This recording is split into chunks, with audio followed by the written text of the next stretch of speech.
Македонскиот јазик целосно сочуван и признаен, ама после источната граница останува само дијалект на бугарскиот. Ова стои во најновата декларација на официјална Софија околу бугарските позиции за нашиот јазик. Таму се дообјаснува дека за Бугарија тоа е кодификација на бугарскиот јазик. Создавањето на македонскиот јазик во 1944-45 година во поранешна Југославија беше чин на секундарна кодификација, рекодификација заснована на бугарскиот литературен јазик, дополнително збогатен со локални форми, со што се симулираше природен процес заснован на дијалектна форма. Иако власта е полна само пофалби дека успеале да издействуваат од сите да биде признаен македонскиот јазик, сепак официјална Софија преку оваа декларација јасно не порачува дека ни подразно не смееме да сметаме дека ни го признаваат јазикот. Свое повикување на официјалниот јазик на Република Македонија во официјални, неофицијални документи, позиции, изјави и други на Европската унија и нејзините институции, тела, канцеларии и агенции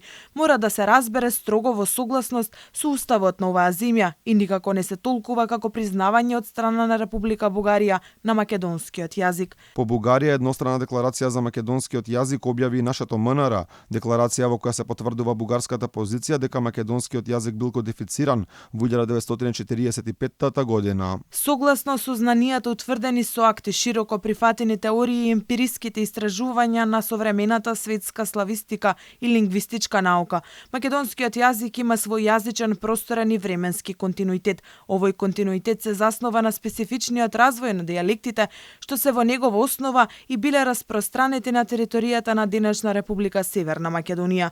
Македонскиот јазик се определува како словенски јазик кој се наоѓа во јужнословенската група јазици, кој низ вековите растал, се развивал и се издигнал во наддијалектен национален стандарден јазик на македонскиот народ. Ваквите пораки од Бугарија се сосем спротивни до на македонските власти, дека покрај првата меѓувладина конференција успеале да го сочуваат и заштитат статусот на македонскиот јазик.